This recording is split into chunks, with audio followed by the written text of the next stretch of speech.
Programme में खुशामदीद नाज़रीन, मैं असदुल्ला खान हूं और आप देख रहे हैं ब्रेकिंग व्यूज़। नाज़रीन, आज फवाद चौधरी साहब ने एक और गर्मा गर्म प्रेस कॉन्फ्रेंस की है और उन्होंने एक इकनॉमिक रिफॉर्म्स एक्ट 1992 का जिक्र किया। उन्होंने कहा कि जब पहली मरतबा इक़्तिदार में आया शरीफ ख़ानदान तो उसके बाद से इनके पास इतने पैसे जमा होना शुरू हो गए कि इन्हें पता नहीं चला कि अब हम इसका क्या करें।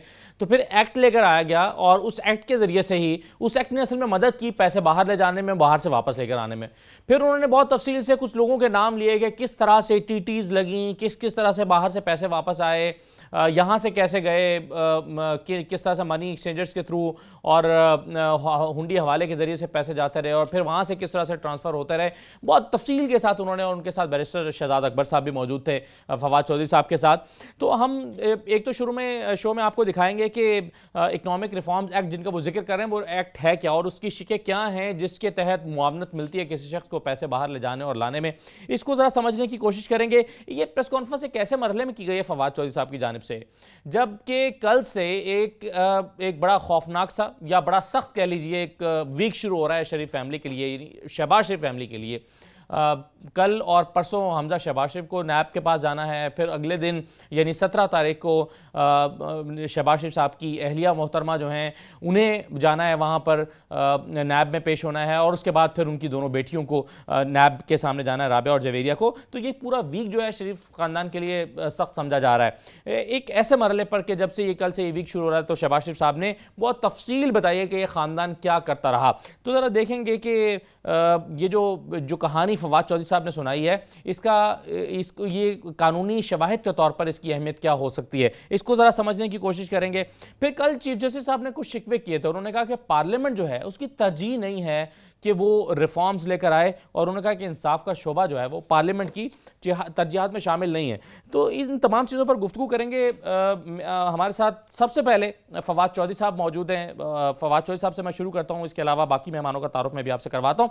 फवाद चौधरी साहब, सबसे पहले तो आज की प्रेस कॉन्फ्रेंस पर बाद में आते हैं, लेकिन पहले तो वो जो आपका नैब के साथ एक मामला चल रहा है, आपने अलीम खान साहब के मामले पर एक बयान दिया, उस पर वहाँ से रद्द अमल आया और उनको नोटिस ले लिया गया और कहा गया कि जी आप देखेगा नैब के आप मामला पर असरअंदाज होने की कोशिश तो नहीं कर रहे। तो फवाद चौधरी साहब, एक जिम्मेदार वजीर होते हुए आप क्यों ऐसे बयान देते हैं कि जिससे एक इदारे को ये खतरा लगने लगे कि आप उनके आज़ादाना काम करने वाले इदारे की आज़ादी में रुकावट का बाइस बन रहे हैं? ठीक है जी, नहीं देंगे, आगे चल। अच्छा, तो जो आपने दिया फिर इसका मतलब आप मान रहे हैं कि गलत किया? ओके फवाद चौधरी साहब जी जी, आगे चलिए। अच्छा चले, तो आपने जो स्टेटमेंट दी थी फवाद साहब, आप मानते हैं इस बात को कि अलीम आज की जो प्रेस कॉन्फ्रेंस है उसकी जो है अहमियत है, मेरा ख्याल है तो हम ऐसे ही तो बस करेंगे। बेसिकली देखिए, जो हमने आज जो बात की है ये इसकी जो अहमियत ये है कि हमने पूरा एक नेक्सस बताया है कि किस तरीके से शुरू से लेकर के अब तक ये मामला चले हैं और हमने आपके सामने रखा है कि कैसे हुदैबिया से ये मामला शुरू हुआ है, हुदैबिया से लेके अब तक ये मामला जो है वो आगे कैसे बढ़ा है। और ये जो टीटी लगवाना या किसी के पैसे बाहर से आना प्रॉब्लम नहीं है, वो तो पूरे पाकिस्तान के बहुत लोगों के पैसे आते होंगे। बट द प्रॉब्लम इज कि यहाँ पर जो 200 के करीब ट्रांजेक्शन हुई हैं, 200 में से जो 70 लोग जिन्होंने ये ट्रांजेक्शन की हैं उनमें ज्यादातर लोग या तो गोश्त है और या वो फेक है। तो ये जो प्रॉब्लम है असल में ये मनी लॉन्ड्रिंग का प्रॉब्लम है और इसका जो जेनेसिस है वो ये है कि जो लोग इसमें शामिल हैं वो या गोश्त हैं या फेक। अच्छा फवाद चौधरी साहब, ये आपने बिल्कुल तफसील बताई, लेकिन इस तरह की बहुत सारी प्रेस कॉन्फ्रेंसेस पहले भी की गई, शहजाद अकबर साहब की तरफ से भी की गई, लेकिन जब नैब लेकर जाती है अपने शवाहिद को नैब कोर्ट में तो वहाँ जाकर ये चीज़ें प्रूव नहीं हो पाती। तो क्या आपकी ये जो आपने आज पूरी तफसीलात बताई हैं इसकी कानूनी हैसियत है नहीं, है इसको यूटिलाइज नहीं कर सकती नैब अपने शवाहिद के तौर पर? अभी पहली बात तो ये है कि ये दुरुस्त नहीं है कि कोर्ट्स में प्रूव नहीं हो सकता। नवाज शरीफ साहब जो है वो जेल में है, वो इन्हीं केसेस में, मनी लॉन्ड्रिंग में और SSD और मीन्स के केस में जेल में है और इसी तरीके से बाकी जो लोग हैं उनके खिलाफ मुकदमे चल रहे हैं वो बिल्कुल अपने आखिरी मरहले के ऊपर है और वो भी इंशाल्लाह अकॉर्डिंगली प्रूफ है। तो फवाद साहब, अगर आप बुरा ना माने तो क्या आप ये मानते हैं, बताना पसंद करेंगे कि अलीम खान साहब की आप समझते हैं कि ऑपोजिशन के शोर शराबे की वजह से उनको अपने नाकर्दा गुनाहों की सज़ा मिल रही है? अभी भी आप मानते हैं सर? जी बिल्कुल, उनका केस की नौयत मुख्तलिफ है। वो 10 साल अपोजिशन में रहे, उनके ऊपर ये केस बनाया गया। जाहिर है उसकी नौयत काफ़ी इससे मुख्तलिफ है। तो सर लेकिन नैब पे असरअंदाज होती हैं ये शोर शराबा, चाहे हुकूमत करे या अपोजिशन करे? मेरा नहीं ख्याल इदारों के ऊपर कोई इस तरह का कोई मामला है कि एक बयान से इदारों में कुछ इस किस्म का असरअंदाजी हो जाएगी, कुछ ऐसी बात। अच्छा फवाद चौधरी साहब, एक और मामला है, चीफ जस्टिस साहब ने शिकवा किया था। उन्होंने कहा कि इंसाफ का शोबा जो है वो पार्लियामेंट की तरजीह नहीं है। अब उनका सिर्फ इस पार्लियामेंट से नहीं शिकवा है, पिछली जो पार्लियामेंट्स रही हैं उससे भी है। जो इंसाफ का कानून का जो प्रोसेस है, वो इंसाफ की फराहमी का, उसको तेज़ करने के लिए पार्लियामेंट के पास जो सिफारिशात आती हैं, आप नहीं समझते कि उस पर बहुत जल्दी से अमल दरामद हो जाना चाहिए, ताकि जिस कोशिश में सुप्रीम कोर्ट लगी हुई है उसमें आप भी मुआविन साबित हो सकें? देखिए, मैं चीफ जस्टिस साहब से बिल्कुल इस पे इत्तफाक करता हूँ। ये बड़ी अनफॉर्चुनेट बात है कि जो रिफॉर्म्स, इस्लाहात आने चाहिए वो नहीं हो आ पा रहे, और उसकी कई वजूहात हैं। असल में एक तो बात यह है कि जो रिफॉर्म्स हैं वो खाली जुडिशरी में नहीं आने, वो पुलिस रिफॉर्म्स, प्रिजन रिफॉर्म्स और जुडिशल रिफॉर्म, ये तीनों इकट्ठे आएंगे तो इफेक्टिव होंगे। अगर ये अलहदा-अलहदा आएंगे इफेक्टिव नहीं होंगे। लिहाजा इसके ऊपर बड़ी एक जामे पॉलिसी चाहिए, एक बड़ी कंपोजिट पॉलिसी चाहिए, कम्प्रिहेंसिव पॉलिसी चाहिए। और मुझे उम्मीद है कि जस्टिस साहब के इस बयान के बाद पार्लियामेंट के अंदर मौजूद तमाम जमातें बशमूल हुकूमत इस जानब ज्यादा संजीदगी से आगे बढ़े। अच्छा फवाद साहब, एक और मामला है, ये बलूचिस्तान में एक वाक़या, अफसोसनाक वाक़या हज़ारगंजी में पेश आया। अब वहाँ पर एक धरना भी चल रहा है। वो उनका मुतालबा है कि सरबराहान जो हैं वो नवाज शरीफ साहब खुद पेश हों, वहाँ पर उनके पास तशरीफ़ लाएँ, इमरान खान साहब वज़ीर आज़म साहब वहाँ पर आएँ। आपकी जब न्यूजीलैंड का वाक़या हुआ तो हमने देखा था कि बहुत उस पर बयानात दिए गए, बड़ा सराहा गया। क्या हमने कुछ न्यूजीलैंड के उस वाक़े से सीखा? क्या उस पर कुछ अमल नहीं किया जा सकता फवाद चौधरी साहब के इमरान खान साहब या वज़ीर आला बलूचिस्तान वहाँ जाकर उन लोगों से मुलाकात कर लें? वज़ीर आला बलूचिस्तान गए हैं, अली ज़ैरी साहब हमारे मिनिस्टर हैं, वो गए हैं, मिनिस्टर साहब भी। लेकिन मसला ये है कि फ्रैंकली इसका जो मामला है, इसका जो ताल्लुक है, वो हम लाशें उठाने कितने प्राइम मिनिस्टर्स गए हैं, कितने हमने ये सारा मामला देखा है, हमें इसके जेनेसिस का पता है, हमें इसकी वजूहात का इल्म है, हमें मालूम है ये हमारा इंटरनल प्रॉब्लम नहीं है। बाहर के दौरे हिल रही हैं, बाहर के लोग इसमें मुलव्वस हैं, और जिस तरीके से इसको प्रेजेंट करने का एक तबका पाकिस्तान के अंदर कुछ, वहाँ पे 4 FC के लोग थे, वो सारे शदीद जख्मी हैं, एक शहीद हुए हैं। उनके ऊपर जो है वो जिस तरीके से पाकिस्तान की फौज ने, पाकिस्तान की सिक्योरिटी एहलकारों ने जो कुर्बानियां दी हैं वो भी हमारे सामने है। लेकिन ये तो अनफॉर्चुनेट है, जो क्लास है जिस तरीके से इसको पेश करने की कोशिश कर रही है, बिल्कुल जाहिल है, उनको पता ही नहीं, ना बैकग्राउंड का पता है। ज्यादातर लोग जो बैठे हुए हैं उनको ये भी नहीं पता कि ये इसका जो ताल्लुक है वो हमारे हमसाया मुल्क से उसका कितना ताल्लुक है। मामला इतने कॉम्प्लेक्स इशूज है इसका मामला। ये खाली आप ये समझिए कि वो जो न्यूजीलैंड का मामला है वो नहीं है। न्यूजीलैंड के हमसाए उसको कमजोर करने में नहीं लगे हुए। यहाँ पे ये एक पूरी एक नेटवर्क है जो काम कर रहे हैं। काफी हद तक हमने इस पे काबू पा लिया है, लेकिन मामला आखिर में है वो रह गए हैं, लेकिन इंशाल्लाह हम उस पर भी काबू पाएंगे। बड़ी रेजिलियंस का मुजाहरा किया है पाकिस्तान की कौम ने, इंशाल्लाह इसको भी हम देखें। सही, बहुत शुक्रिया फवाद चौधरी साहब हमसे गुफ्तगू करने के लिए। हमारे साथ सईद काजी साहब मौजूद हैं, राजा आमिर अब्बास साहब मौजूद हैं। दोनों मेहमानों से गुफ्तगू करेंगे। एक मुख्तसर ब्रेक ले रहा हूँ प्रोग्राम में, ब्रेक के बाद वापस आते हैं।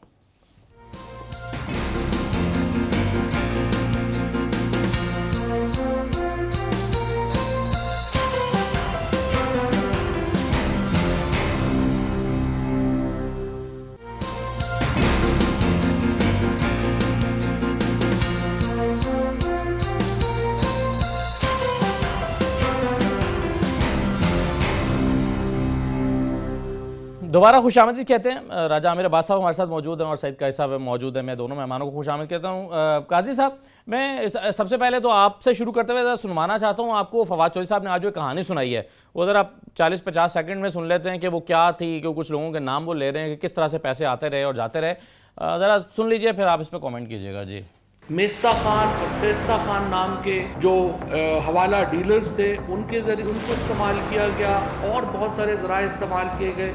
वहाँ से फिर ये टीटी लग के शरीफ फैमिली के जो 40 लोग थे उनके नाम के ऊपर ये पैसा जो है वो वापस लाया गया। अक्टूबर 2018 में ये जब इन्वेस्टिगेशन शुरू हुई तो अचानक पता चला कि नवंबर में शहबाज शरीफ साहब की सारी फैमिली आहिस्ता आहिस्ता मुल्क से बाहर से जाना शुरू हो गई। अथॉरिटीज़ ने ये नोट किया कि 2200 स्विफ्ट मैसेजेस क्रिएट हुए, उनमें अब तक तकरीबन 70 के करीब लोग जो हैं आइडेंटिफाई हुए जिन्होंने वो पैसे भेजे। मंजूर एक मेरे हलके से पिंडादन खान से ताल्लुक रखता है, वो पिंडादन खान में पापड़ बेचता है और उस मंजूर पापड़ वाले ने $1 मिलियन जो है वो उसकी टीटी लगवाई इन अकाउंट। महबूब अली ये सादिक प्लाजा के सामने रेडी लगाता और इसने तकरीबन $7 लाख की टीटी लगाई इन अकाउंट। रफीक एक और आदमी है जिसने इनके नाम टीटी लगवाई। बट हैरत अंगेज, अच्छा ये कारी साहब ये पूरी कहानी है और इस तरह की कहानियां जो हैं वो शहजाद अकबर साहब से भी हम सुनते हैं, फवाद चौधरी साहब इस तरह की हमें कई कहानियां सुना चुके हैं। अब एक तो पता नहीं इनकी मालूमात के ज़राए वही हैं जो नैब के ज़राए हैं और नैब के पास जो डॉक्यूमेंट्स हैं इनके पास भी वही हैं या मुख्तलिफ हैं और इससे कोई फ़र्क पड़ता भी है या नहीं पड़ता। तो फवाद चौधरी साहब जो कहानी सुना रहे हैं इसकी कानूनी हैसियत भी होती है या नहीं होती है अलग सवाल है, लेकिन माजी में हमने देखा है कि जो हुकूमत दावे करती है वो नैब जाके फिर प्रूव नहीं कर पाती अदालतों के अंदर। एक बात तो ये है कि जो 1992 का protection of economic reform act है, ये दो जो बड़े कारहाय नुमायां करके गए हैं इसहाक डार साहब, उनमें से एक ये है। इसको अगर आप खोल के पढ़ें, मुझे नहीं पता था आज आपने इस पे बात करनी है, वरना मैं मजीद इसको आज दोबारा देख के आता, मगर जो भी मेरे हादसे में है इसको पढ़ के तो शर्म से डूब के मर जाना चाहिए कि इसको क्यों अभी तक रिपील नहीं किया जा रहा। कि आप यहां से जितने पैसे लेके आ रहे हैं उस पैसे, और वो डॉलर्स हैं और वो बाहर से आ रहे हैं, और उसका आप ओरिजिन नहीं पूछ सकते, कहां से कमाए गए हैं आप नहीं पूछ सकते। और बेसिकली हवाले को इसहाक डार ने जो कानूनी शक्ल एक्ट जो है वो जिसका आप जिक्र कर रहे हैं वो हम जरा स्क्रीन पर साथ साथ दिखा भी देते हैं। इसका नाम है को जरा उसकी शिक नंबर 4 और 5 खास तौर पर जिसका आप जिक्र कर रहे हैं, protection of economic reform act जो है, ये बेसिकली प्रोटेक्शन ऑफ थीव्स और प्रोटेक्शन ऑफ लूटर्स था।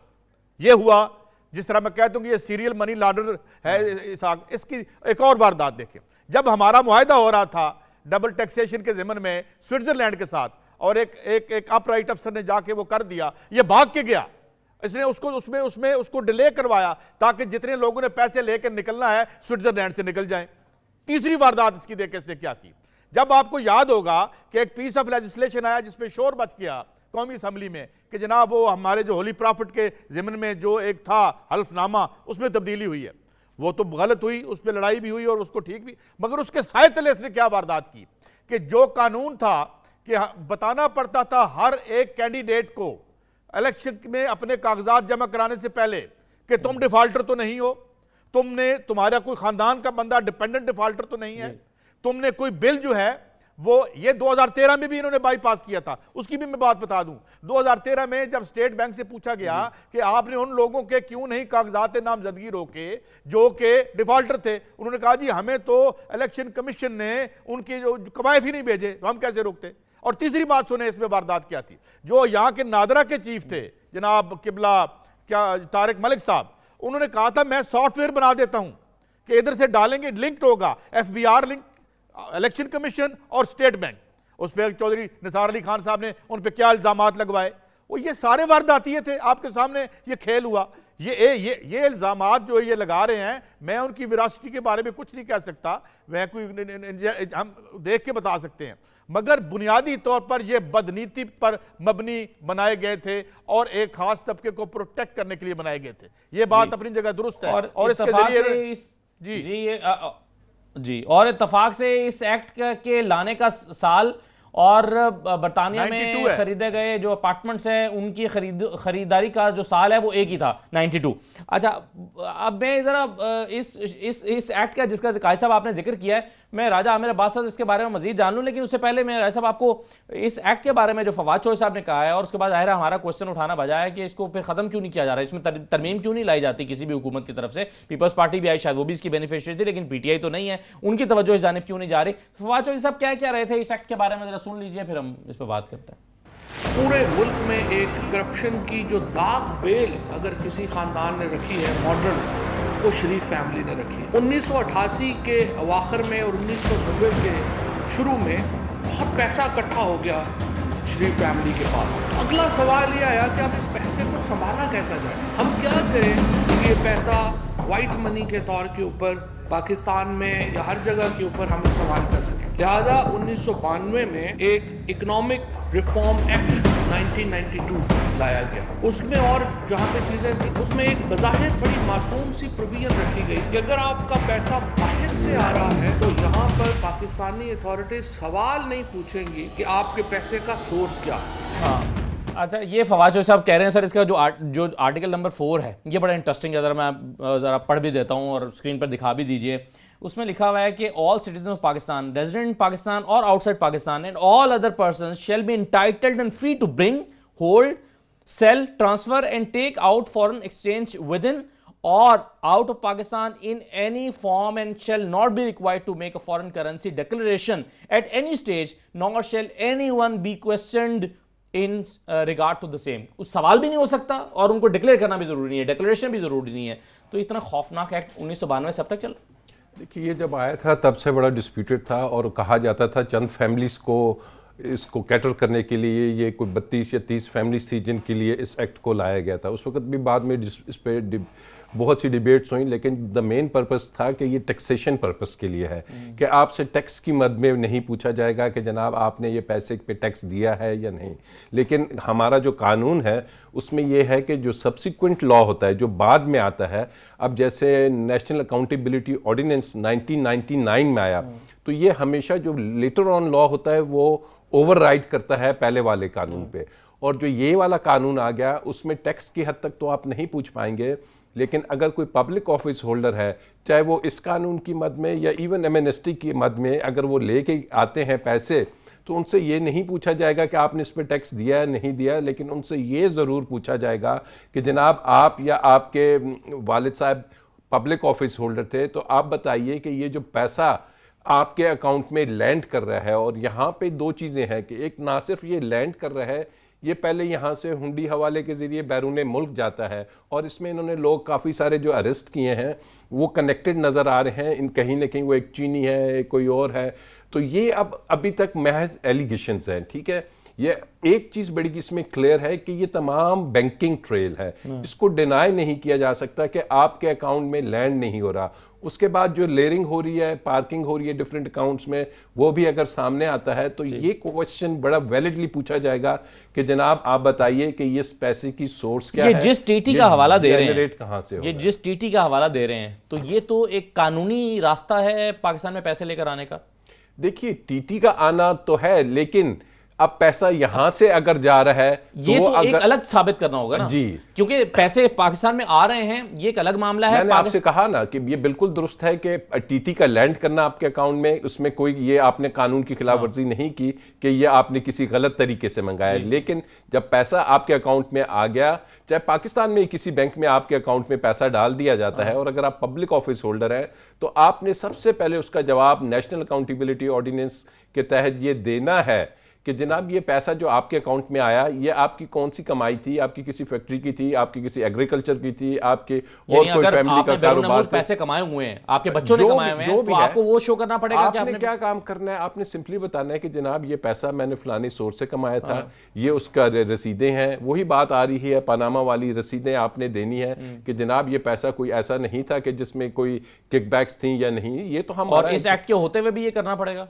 बिल्कुल करना पड़ेगा। नेशनल अकाउंटेबिलिटी ऑर्डिनेंस के तहत इन्हें जवाब देना पड़ेगा कि जनाब आपने बताना है, हर हाल में बताना है कि ये पैसे की जो सोर्स है ये कहां से जनरेट हो रहा है। क्योंकि अगर आज की तारीख में आपके पास 1 मिलियन है और विद इन 5 years वो 100 मिलियन हो जाता है, तो फिर आपने उसकी टेक्निकल पॉइंट ये आप ये कह रहे हैं कि जब नैब का ऑर्डिनेंस आ चुका हुआ है तो ये जो है ये खुद ब खुद खत्म हो चुका है, ये नैब का जो ऑर्डिनेंस है वो इसको ओवरराइड करेगा और टैक्स की हद तक नैब नहीं पूछेगा, लेकिन ये ज़रूर पूछेगा कि जनाब आप इसकी सोर्स हमें बता दीजिए। एक रीजनेबल एक्सप्लेनेशन सेक्शन 14 जो नेशनल अकाउंटेबिलिटी ऑर्डिनेंस का है वो फील्ड में आएगा, और इन्हें एक्सप्लेन करना पड़ेगा कि इस वेल्थ की इनकम कहाँ से जनरेट हुई, ये आया आपको फैमिली उसमें बंटवारे में मिला था, ये कहाँ से मिला था, और इतनी जल्दी जो ये शूट अप होता है, इसका ग्राफ ऐसे जाता है। ये एक्सप्लेनेशन इज मैंडेटरी, और अगर वो दे देंगे ऑटोमेटिकली ये चीजें खत्म हो जाएंगी। लेकिन एक मसला ये है काजी साहब, मसला ये है कि जब इस तरह की पहले भी 3-4 पहली प्रेस कॉन्फ्रेंस हुई, मुझे याद है शहजाद अकबर साहब थे, फवाद चौधरी साहब बैठे, वो जरदारी साहब वाला मामला था, जब JIT रिपोर्ट सामने आई तो उन्होंने ऐसे ही तफसील से समझाया कि क्या हुआ, पैसे कहाँ से आए, कैसे गए। और उसके बाद फिर मुख्तलिफ प्रेस कॉन्फ्रेंसेज होते रहे जिसमें हमने 700 अरब रुपए का भी सुना, फिर कभी 85 अरब का सुना, फिर वो कभी 3 अरब पर या 300 अरब रुपए की बात भी हुई। ये तमाम फिगर्स आते रहे, लेकिन आहिस्ता आहिस्ता जब इस तरह की प्रेस कॉन्फ्रेंस होती है तो ऐसा लगता है कि इसका मकसद सिर्फ अब सियासी तौर पर फ़ायदा उठाना या सियासी मुखालिफिन को ज़रा बदनाम करने की कोशिश से बढ़कर कुछ नहीं है। या आज की प्रेस कॉन्फ्रेंस से ज़्यादा तासुर छोड़ रही है या बस इतना ही? देखें, बात सुने, बात यह है कि जो एक तो आपके बोसीदा गला सड़ा आपके ये जो फैमिली रूल था, ये जो डायनेस्टी अभी शरीफ है डायनेस्टी थी, ज़ाती तौर पे एक मुलाजमों की तरह ट्रीट किया जाता था। ये मुस्लिम लीग नून की ब्यूरोक्रेसी है। बंदे जो लगाए जाते थे तो वो क्या पहले उनके इंटेग्रिटी के लिए कोई टेस्ट होता था? क्या होता था? क्यों इंटरव्यू लिए जाते थे इनके फैमिली के बंदे? इंटरव्यू आपने पूरा रियासती स्ट्रक्चर बिगाड़ के रख दिया। 60-70s में जहां कोई सेम्बलेंस ऑफ ऑनेस्टी थी उसको आपने परे फेंका। पता चला ये पीपल्स पार्टी की ब्यूरोक्रेसी है, ये ब्यूरोक्रेसी जो है इनकी है, इन्हों का बंदा। अब मैं वहां नहीं जाता जहां मैं गिरफ्त में आ जाऊं। बाकी बातें जो अनसेड में कह रहा हूं उनके मनाजर आप वैसे देख रहे हैं। तो यहां पे रियासत के इदारे हर जगह कंप्रोमाइज हुए हैं। मैं बार बार एक बात कहता हूं, बात यह है कि बड़ा हम मुहज़्ज़ब समझती है दुनिया अपने आप को, पता नहीं कब मुहज़्ज़ब होगी। और बड़े हमने कानून बनाए हैं कि किसी का जो राइट वायोलेट ना हो, और जो है ये भी होना चाहिए चेक, यहां ज्यादती ना हो जाए। अरे भाई, बंदा जो है पहले साबित करें और ये इस काबिल हैं, मुझे बताएं। जहां पे इस मेरे मुल्क में जहां जो है जच्चा जो है मोटरसाइकिलों में बच्चे जनती हैं, इनकी एक मिनट में बात खत्म कर लूं। इनकी वजह से यहां पे इतना बड़ा सोशल डिजास्टर है, इनकी वजह से। और क्या, और अगर यहां 2/3 इकोनॉमी आपकी ब्लैक है और 300 अरब डॉलर की ये टोटल इकोनॉमी है, तो गोया 1 ट्रिलियन की तो होगी, तो वो 700 बिलियन डॉलर किसके पास है? मैं एक बात करता हूं ना, सारे मैशदान कहते हैं कि यहां आपकी 2/3 मेजॉरिटी जो है इस वक्त काली हो गई है। तो अगर काली है उसको सफेद के साथ जमा करें तो हम तो इंडिया से आधी इकोनॉमी बनते हैं। तो किधर है सोशल सर्विसेज, किधर हैं? अस्पतालों में जो है टीका नहीं मिल रहा, दवाइयां इतनी महंगी हैं कि लोग जलील हो रहे हैं, और इन्होंने दवाई सस्ती करने का वादा किया, इसके बाद खुद बैक ट्रैक कर लिया। ठीक है, तो कहीं तो वारदात हो रही है ना, कहीं तो हम लुट रहे हैं। आप सर मुझे अगर इजाजत दीजिए तो मैं काजी साहब आपके पास वापस आता हूं। मुझे अगर इजाजत दें तो हमारे साथ मोहम्मद जुबैर साहब बहुत देर से मौजूद हैं, जरा उनसे गुफ्तगू कर लें थोड़ी सी। मोहम्मद जुबैर साहब, ये फवाद चौधरी साहब की एक और प्रेस कॉन्फ्रेंस, और अब उन्होंने आज हमें एक नया एक्ट समझाया है। 1992 में आप लोग लेकर आए थे इकोनॉमिक रिफॉर्म्स एक्ट 1992। उसके तहत वो कहते हैं कि जी आपने ये जितनी मनी लॉन्ड्रिंग की उसके ज़रिए से की और फिर पैसा वापस लेकर आए, और उसकी वशिकों का भी हवाला हमने भी खैर अभी वो प्रोग्राम में बताया। ये एक मनी लॉन्ड्रिंग का जब नाम दे रहे हैं कि ये पापड़ वाला है, ये फलां रेडी लगाता था एक प्लाजे के सामने, और ये फलां, तो आपके ख्याल में बहुत ज़बरदस्त मालूमात क्या हुकूमत को मिल गई हैं और अब आपके खिलाफ बहुत कोई संगीन नौयत का मुकदमा जो है वो नैब लाने जा रहा है? देखिए ना, मुकदमा जो भी लेके आए वो और कानून के हिसाब से जो भी होगा उसका उसी तरह से जवाब दिया जाएगा। लेकिन एक चीज जो मैं आपको ये बताऊं कि ये जो 1992 का एक्ट आया था, अगर वो एक तो वो उस वक्त के सर्कमस्टांसेस थे, उस वक्त डॉलर्स पाकिस्तान में थे नहीं, उस वक्त यही था कि इनकरेज करने के लिए कि डॉलर्स का इनफ्लो हो। और ये सिर्फ पाकिस्तान में इस किस्म का एक्ट नहीं आया था, उस दौरान इंडिया में भी आया था, दूसरे ममालिक में भी आया था। और अगर वो एक्ट इतना खराब था तो उसके बाद मुशर्रफ की 10 साल की हुकूमत थी, तो खत्म कर लेते, अभी खत्म कर ले। 9 महीने इनको हो चुके हैं आए हुए। ये कहना कि जी 1992 का हम एक्ट अपने लिए लेके आए थे, तो फिर पीपल्स पार्टी की हुकूमत 5 साल रही थी, वो खत्म कर लेती। मुशर्रफ की 10 साल रही थी, वो खत्म कर लेती। ये अभी खत्म कर लें। तो अगर आप एक्ट के इतने खिलाफ हैं तो अभी खत्म कर लें ना। अभी किसके, हम तो मनी लॉन्ड्रिंग कर रहे थे ना। अच्छा, वो पीपल्स पार्टी का तो इसलिए नहीं वो करेंगे ना, क्योंकि फवाद चौधरी साहब ने भी यही कहा कि पीपल्स पार्टी और पीएमएलएन एक ही चीज से फायदा उठा रहे थे, यानी कि ये तो एक ही तरह का इनका तरीका है, वारदात उनके बकौल एक ही था। मुशर्रफ साहब तो इन्हीं के थे ना, इनके सबसे बड़े हीरो है ना पीटीआई वालों के। रज़ाक दाऊद वगैरह सारे मिनिस्टर्स उसके जमाने में थे ना। बिल्कुल ठीक। उनसे सवाल पूछे ना, रज़ाक दाऊद से पूछे। और बड़े बड़े चैंपियंस, इतने बड़े बड़े मिनिस्टर्स बैठे हुए हैं उनके जमाने के, उमर अयूब भी बैठे हुए हैं, वो भी मुशर्रफ साहब के साथ थे। तो कौन है वो जो एक खातून है बलूचिस्तान की, वो भी हैं, डॉक्टर इशरत भी हैं, एक से एक बड़ा चैंपियन बैठा हुआ है। उनसे पूछेंगे क्यों नहीं खत्म किया था। फवाद चौधरी को कहेंगे आपके जो कैबिनेट कोलीग्स हैं उनसे पूछे ना कि क्यों नहीं खत्म किया था, मनी लॉन्ड्रिंग किसके लिए करवा रहे थे। जी बिल्कुल ठीक है। सवाल है जुबैर साहब से, अगर इजाजत दें एक अगर सवाल कर जुबैर साहब ने बिल्कुल ठीक कहा, जुबैर साहब ने बिल्कुल ठीक कहा कि इनको खत्म करना चाहिए था। बात ये है, एक सवाल मैं कर लूं, मुझे एक बात का जवाब दे दें यार, आप भी उसी रूलिंग एलीट का हिस्सा हैं। आप लोगों से हम सवाल करते हैं आवाम कि जनाब आप कहते हैं यार मैंने चोरी की थी तो तुम कर लो, वो आता है तो वो कहते हैं यार तुमने कर लेना था। ये हमें आपने क्या बना रखा है, यानी जो आप हमारे रिप्रेजेंटेटिव्स हैं आप उन पे इल्जाम लगाते हैं। आपके पास दानियाल अजीज साहब नहीं बैठे हुए, आपके वही लोग नहीं है, कोई तकरीबन 1700 लोग हैं जो पार्टियां बदलते हैं और सारे वारदातें इधर होती हैं उधर होती हैं, मुल्क का जो है हाल वो आपके सामने है। हम किधर जाएं? पे ऐसा होता है बिल्कुल जो जी जुबैर साहब, आमतौर पे जब नैब के हवाले से भी तरमीम का कहा जाता है ना कि नैब लॉ में तब्दीली लाई जाए, तो कहते हैं कि जी आप क्यों नहीं लाए, वो कहते हैं जी आप क्यों नहीं लाए, पीपल्स पार्टी नहीं, मैं तो सिर्फ इसलिए यार देखिए, ये तो एक आर्गुमेंट, नॉर्मल आर्गुमेंट है जी जी कि आप ये कह रहे थे कि 1992 में लेके आए हैं, उसका आर्गुमेंट मैं ये दे रहा था। मैं तो उसको नहीं कह रहा कि वो मनी लॉन्ड्रिंग के लिए आया था। जस्ट वन सेकंड जी, आप ये कह रहे हैं कि जी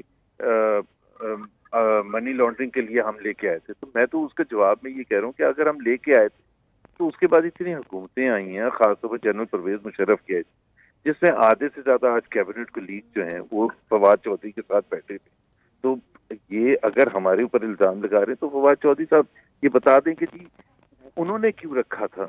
और दूसरी बात ये है कि 9 महीने इनको, मैं तो नहीं कह रहा कि वो मनी लॉन्ड्रिंग के लिए यूज होता है, आप तो उस पर इल्जाम लगा रहे हैं। दूसरी बात ये है कि एक तो जब आप मोहम्मद जुबैर से पूछते, मैंने कोई पार्टी ना चेंज की ना कभी चेंज करूंगा, so I am consistent in that thing. हर लॉ जो आता है, वो जो 1992 का एक्ट भी था, उसमें पॉजिटिव्स भी होते हैं और नेगेटिव्स भी होते हैं। अगर आप फ्री फ्लो ऑफ डॉलर्स को करेंगे, एक वो जमाना था जो 92 से पहले आप जराबों में $100 लेके जाते थे, फिर उसके बाद एक जब हर चीज को पॉजिटिवली भी यूज किया जा सकता है, नेगेटिवली भी यूज किया जा सकता है। लेकिन ये अगर एट्रीब्यूट करना कि वो सिर्फ उसको इसलिए लेके आए थे कि जी उससे मनी लॉन्ड्रिंग हो, तो मेरा ख्याल है ये बिल्कुल गलत बात है कि डॉलर्स हमें चाहिए थे। हमने इनकरेज किया था कि अगर आप डॉलर्स लेके आएंगे, उसको अभी डिबेट किया जा सकता है कि जी अगर आपने नहीं रखना, बिल्कुल उसकी अफादियत अगर बिल्कुल ठीक है तो बिल्कुल खत्म है। चले बिल्कुल ठीक है। मैं अब जी काई साहब आप कुछ कहना चाह रहे थे? मैं ये कह रहा हूं जुबैर साहब बिल्कुल ठीक कह रहे हैं, बड़ी बैलेंस इनकी अप्रोच होती है और मैशत पे इनका बड़ा हाथ है, बड़ा है। ये बता दें इसके जरिए मनी लॉन्ड्रिंग नहीं हुई क्या? बुनियादी तौर पे क्या इसके जरिए मनी लॉन्ड्रिंग नहीं हुई जब तक ये, और ये ठीक कह रहे हैं कि आप ओवरराइड कर दिया, 92 ने ओवरराइड कर दिया और बड़ी खुशनीति से लेकर आए थे वो।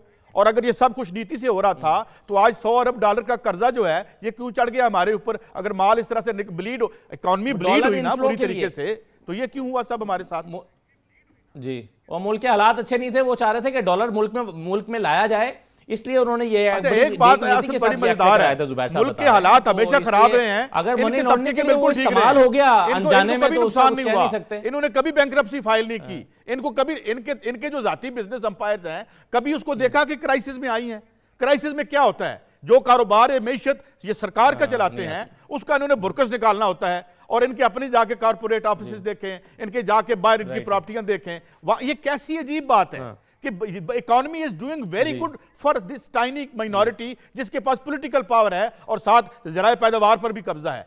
अगर कोई मरता है तो वो जो इस मुल्क का आम शहरी है या इसकी मैशत बर्बाद है। ये मुझे आज तक डायकोटमी समझ नहीं आई। वो है वो जो बिल्कुल ठीक है सर। मैं अब जी एक मैं मुख्तसर ब्रेक ले लूँ, फिर राय से मैं आपसे जानना चाह रहा था कि चीफ जस्टिस साहब ने जो शिकवे किए हैं कि पार्लियामेंट की तरजीह नहीं है कि वो रिफॉर्म्स लेकर आए, हम जो सिफारिशात करते हैं उस पर अमल नहीं करते, तो ऐसी कौन सी चीज़ें हैं जो हुकूमत करना नहीं चाहती या हुकूमत की महज तरजीह नहीं है बस कि वो उस पर तवज्जो नहीं दी, या फिर जो सिफारिशात सुप्रीम कोर्ट की तरफ से आ रही हैं हुकूमत के वो मुफाद में नहीं है, इस वजह से उसको इग्नोर किया गया। एक मुख्तसर ब्रेक ले लेते हैं, ब्रेक के बाद वापस आते हैं।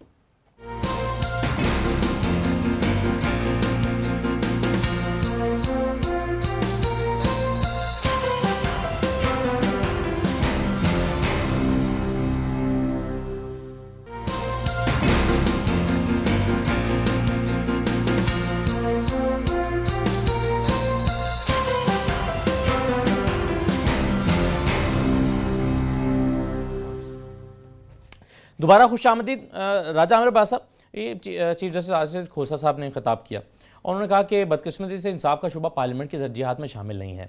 ये बड़ी एक दिल दुखा देने वाली स्टेटमेंट भी थी और ऐसा लग रहा था खुद भी वो इससे मायूस हैं या परेशान हैं, और वो कह रहे हैं कि 17 रिपोर्ट्स भेजी, सिफारिशात भेजी और उसको इग्नोर किया गया। आपके ख्याल में ये, और एक तो मैं जानना चाहूँगा कि किस किस्म की सिफारिशात होती हैं सुप्रीम कोर्ट जो भेजता है पार्लियामेंट को या भेजी गई, और क्या महज ये इसलिए इग्नोर हुई कि हुकूमत के पास की प्रायोरिटी लिस्ट में ये नीचे थी, या फिर ये हुकूमत के फेवर में नहीं जाता कि वो ये तरमीम लेकर आएँ? असद, मैं इस स्टेटमेंट को एक बड़ा सीरियस नोट पे देख रहा हूँ। क्योंकि देखिए, एक तरीके से जो चीफ जस्टिस ऑफ पाकिस्तान हैं उन्होंने अदम इत्मीनान का इजहार किया पार्लियामेंट की परफॉर्मेंस पे। और पार्लियामेंट वो अदारा है जिसका काम पॉलिसी देना है, पॉलिसी साज इदारा है और कानून साज इदारा है। अब उसने क्या काम करना है, उसकी अव्वलीन तरजीह, अव्वलीन प्रायोरिटी जो होती है वो लेजिस्लेशन होती है। और अगर पार्लियामेंट लेजिस्लेशन की तरफ से कोताही दिखा रही है, चाहे वो इसके जुडिशल सिस्टम या जस्टिस की तरफ से हो, चाहे वो इकॉनमी की तरफ से हो, चाहे वो मज़दूरों के लिए, एग्रीकल्चर के लिए हो, चाहे वो मुल्क की इंडस्ट्री के लिए हो, आपकी इंपोर्ट एक्सपोर्ट्स को कंट्रोल करने के लिए हो, किसी किस्म की लेजिस्लेशन होती हुई हमें पार्लियामेंट में नज़र नहीं आई। पार्लियामेंट में हमें क्या नज़र आया? हमें नज़र आया कि पंजाब के जो पार्लियामेंट है, पंजाब असम्बली के, उसने कानून साजी कर ली कि जी पार्लियामेंटेरियंस के आप पर्क्स एंड प्रिविलेजेस और तनख्वाहें बढ़ा दें, और जो वज़ीर आला साहब होंगे उनको लाइफ टाइम ये मराद दे दी जाए। ये पार्लियामेंट कानून साजी कर देते हैं। डोमेस्टिक वायलेंस और इस तरह की चीज़ों पे पार्लियामेंट में जो परफॉर्मेंस देखते हैं वो ये देखते हैं कि अपने अपने केसेस आके बता रहे होते हैं कि जी आज हमें नैब उठा के ले गई, आज हमारे प्रोडक्शन ऑर्डर ये हो गए, चाहे वो सिंध की हो, इधर की हो, पंजाब की हो, केपी की हो। तो अब ये बहुत एक लम्हा फिक्रिया है, क्योंकि जो हमारा जुडिशल सिस्टम है अब इसमें भी बहुत से वो कह रहे हैं कि जी रिफॉर्म्स की ज़रूरत है। जैसे कि सुप्रीम कोर्ट ऑफ पाकिस्तान ने कहा कि जनाब ये जो नैब का ऑर्डिनेंस है इसमें तरमीम की ज़रूरत है, यहाँ पे बेल का कॉन्सेप्ट नहीं है। नतीजा क्या निकलता है कि एक इनकन्सिस्टेंट किस्म की जजमेंट्स मुख्तलिफ हाई कोर्ट से, मुख्तलिफ अदालतों से आ रही हैं। अब जहाँ पे पार्लियामेंट का काम है वहीं जुडिशरी का भी काम है कि जनाब ये देखें कि जनाब ये इनकन्सिस्टेंट तरीक़ाकार क्यों है, इनकन्सिस्टेंट व्यूज़ क्यों आते हैं। और उसके बाद हाई कोर्ट लेवल पे बिल्कुल सरहन मुख्तलिफ फैसले हैं। सुप्रीम कोर्ट एक गाइडलाइन देती है कि जनाब ऐसे केसेस में आपने ये गाइडलाइन है कि जो कि बाइंडिंग होती है नीचे की अदालतों पे, कि जब उनको इग्नोर किया जाता है तो उसमें क्या एक्शंस लिए जा रहे हैं।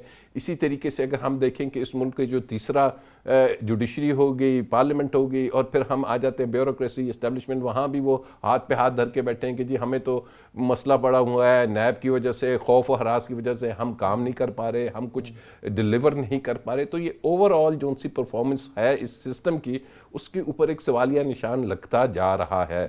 अब देखना यह है कि चीफ जस्टिस ऑफ पाकिस्तान ने जो रिफॉर्म्स भेजी थी वो रिफॉर्म्स उन्होंने कहा 17 हमने मुख्तलिफ, क्योंकि जो जिसका लॉ कमीशन है उसने भेजी, पार्लियामेंट ने वहां पे कानून बहुत पुराने चले आ रहे हैं, कोई 1923 से चल रहा है जी, कोई 1860 से चल रहा है, और वो 100-200 साल से कवानीन चल रहे हैं। जो कॉन्फ्रेंस भी हुई थी पुलिस रिफॉर्म्स की, उन्होंने बात की कि हमने पुलिस में रिफॉर्म्स की बात की। अब क्या था, उन्होंने करना क्या था, ये मिनिस्ट्री ऑफ लॉ का काम था। मिनिस्ट्री ऑफ लॉ का काम है कि वो ये तमाम बिल्स ड्राफ्ट करे, वो तमाम चीज़ें ड्राफ्ट करके असेंबली में पेश किया जाए, वहाँ पे डिबेट हो, डिबेट होने के बाद वहाँ पे इन अब मसला कानून साजी जी, मसला अब ये आता है ना कि काजी साहब, मसला ये आता है कि कानून साजी जो है वो अदालतों का, पार्लियामेंट का काम है, लेकिन इल्ज़ाम अदालतों पर आता है कि जुडिशियल सिस्टम ठीक नहीं है, जुडिशरी उसमें रिफॉर्म्स नहीं ला पा रही, जबकि असल में जो कानून साजी है वो पार्लियामेंट ने करनी है। रुका वहाँ पर हुआ मामला।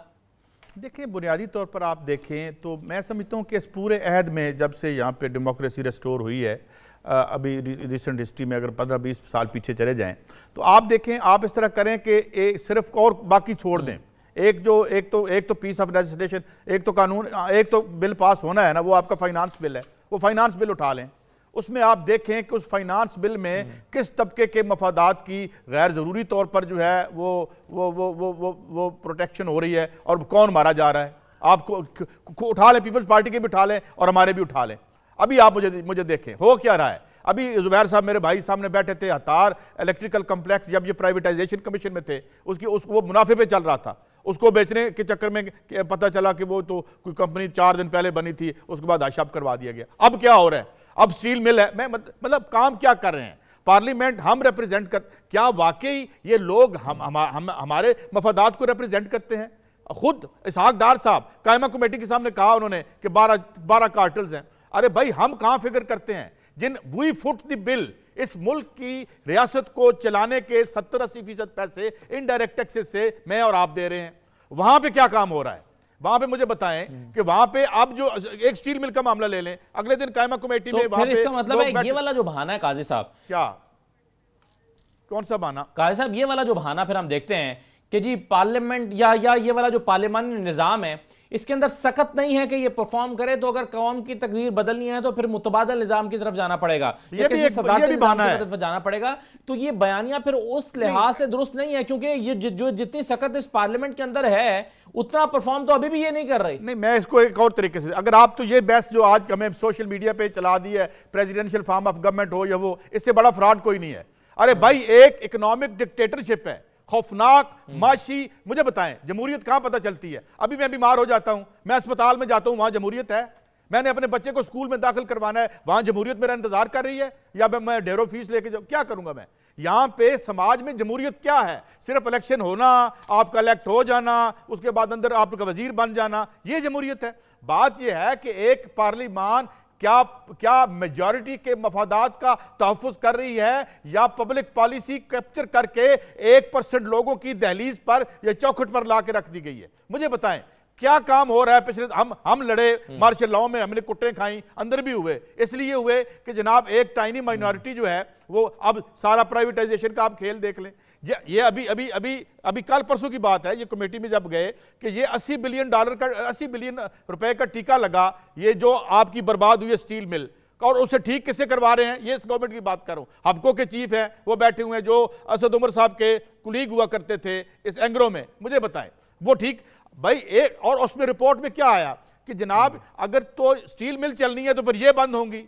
ये मैं जब पहले बात, असल में क्या हुआ है कि जिस तरह आप तो सुना है बेच दी है उन्होंने, आई डोंट नो बेची, ये नहीं कोई बता रहा था, आपके खाकान अब्बासी साहब ने ब्लू एयर बेच दी है। तो भाई प्राइम मिनिस्टर उसको तो बहुत सारे पाइपलाइन में सर, वो स्टेट लाइफ कॉर्पोरेशन वाले, वो स्टेट लाइफ वाले वो एहतजाज कर रहे हैं यहां पर आकर नेशनल प्रेस क्लब के सामने, प्रॉफिट में चलने वाले होने जा रहे हैं, वो परेशान बैठे हैं। स्टेट लाइफ प्रॉफिट में चल रहा है, उसको ये प्रॉफिट में चलने वाला है। तो आप गिद्धों की तरह हमारी मैशत की आपने नोचना है तो ठीक है, फिर कौन की डेमोक्रेसी, हमें प्रेसिडेंशियल निजाम में हमारी खाल खींच लो, हमारी पार्लियामानी, और हमें इस फ्रॉड में मुब्तला, और हम शामिल हो जाते हैं। ओहो पार्लियामानी निजाम नहीं, और निजाम ना पार्लियामानी होता है ना सदारती होता है, माशी होता है। अगर मैशत और माश जमहूरी नहीं है और मैशत में जमहूरियत नहीं है, वो मसला ये है ना, कॉन्फ्लिक्ट ऑफ इंटरेस्ट जो है वो हम जो माजी में इसी गवर्नमेंट के लोगों से सुनते रहे।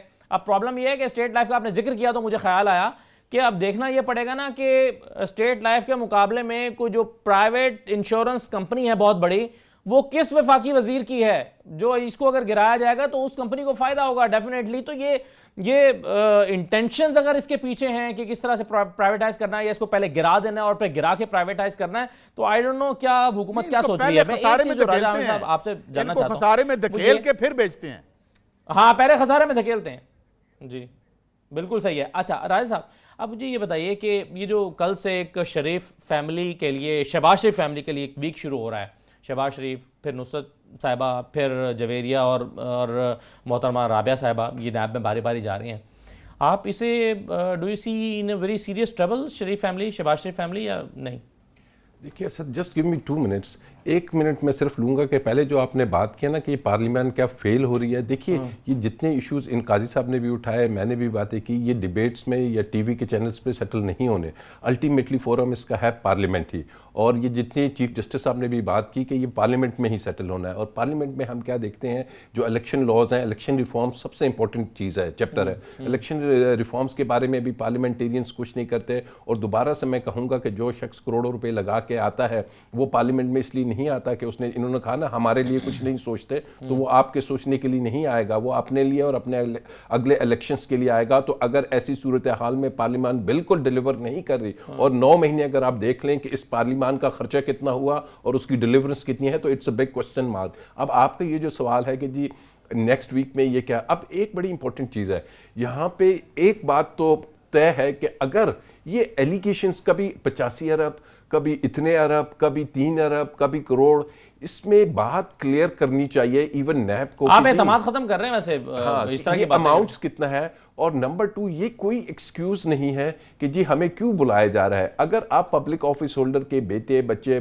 फैमिली हैं और आपके अकाउंट में 1 मिलियन से एकदम 1000 मिलियन हो जाता है और आपसे सिंपल पूछा जाता है, तो उसका जवाब देना तो कोई ऐब नहीं है किसी भी सिटीजन ऑफ पाकिस्तान को। मुझे वो बात याद आ रही है कि जिसके हम मानने वाले हजरत मोहम्मद सल्लल्लाहु अलैहि वसल्लम, उन्होंने कहा था कि अल्लाह की कसम अगर मेरी बेटी फातिमा तो ज़हरा भी चोरी करेगी तो मैं इसका हाथ काट दूंगा। ऐसे में तो ये आर्गुमेंट फिर आप मानने के लिए तैयार नहीं है, इसमें कहते हैं कि बेटियां सांझी होती हैं जी, बेटियों का क्यों एहतसाब हो रहा है? देखिए जिनको हम फॉलो कर रहे हैं उस प्रिंसिपल को, रियासत मदीना उन्हीं की थी, तो हमें ये बातें नहीं, अगर आपसे पूछा जा रहा है, रसीदें मांगी जा रही हैं, अगर आपसे मनी ट्रेल मांगा जा रहा है, आप कह रहे हैं मुझे सिर्फ ये बता दें काजी साहब जाते जाते कि ये जो अलीमा साहिबा की मिसाल आज भी मैं कुछ पीपल्स पार्टी के रहनुमाओं से सुन रहा था कि आप उनसे नहीं पूछते, तो ये मुमासलत है, क्योंकि कुछ लोग आर्गुमेंट ये देते हैं कि अलीमा जो है पब्लिक ऑफिस होल्डर नहीं है, लेकिन जबकि ये जो दोनों बेटियां हैं ये पब्लिक ऑफिस होल्डर की साहबजादियां हैं और उस जमाने में की ये ट्रांजैक्शन है जिस जमाने में उनके वो चीफ मिनिस्टर रहे हैं, तो दोनों में मुमासलत देखते हैं काजी साहब आप? देखिए अगर तो अलीमा साहिबा ने कोई कानून तोड़ा है कारोबार, निजी कारोबार करते हुए, तो बिल्कुल उन पे तादीबी कार्रवाई का आगाज होना चाहिए। टैक्स लॉस की खिलाफवर्जी की उन्होंने, कोई जो भी है। बात रहेगी ये क्यों इंपॉर्टेंट है यार, ये इसलिए इंपॉर्टेंट है असदुल्ला खान साहब कि ये इसलिए इंपॉर्टेंट है कि जब मेरी अमानतों पे जो लोग बैठे हैं, जिस पे डिपेंड करता है मेरे बच्चे को पोलियो का टीका लगेगा या वो स्टेंटेड ग्रोथ से मर जाएगा, जो कि मर रहा है और शर्मनाक फिगर्स हैं उसके, और मैं अस्पताल में हमें दवाई मिलेगी या नहीं मिलेगी, ये लोग हमारी अमानतों पे बैठे हुए हैं। आज मैं ये सवाल उठाता हूं, ये जो बातें सामने आ रही हैं, क्या ये लोग इस काबिल हैं कि इन्हें हम अपनी अमानतों पे बिठाएं? और क्या ये जो जितना हमारा सिस्टम है तफ्तीश का, कानून का, ये इस एल है इनको हाथ डाल सके? अनफॉर्चुनेटली खत्म हो गया। बहुत शुक्रिया साहब, आपका भी बहुत शुक्रिया। फर्क ये भी है कि एक पब्लिक ऑफिस होल्डर की बेटी होना और एक आम शहरी होना, और उन्होंने अलीमा खान साहबा ने टैक्स लॉस की खिलाफ वर्जी की जिस पर उनको जुर्माना हुआ, लेकिन यहाँ पर नैब लॉस की खिलाफ वर्जी हुई है, तो ये फ़र्क भी है। बहरहाल आज का प्रोग्राम था, इजाज़त दीजिए, अल्लाह हाफिज़।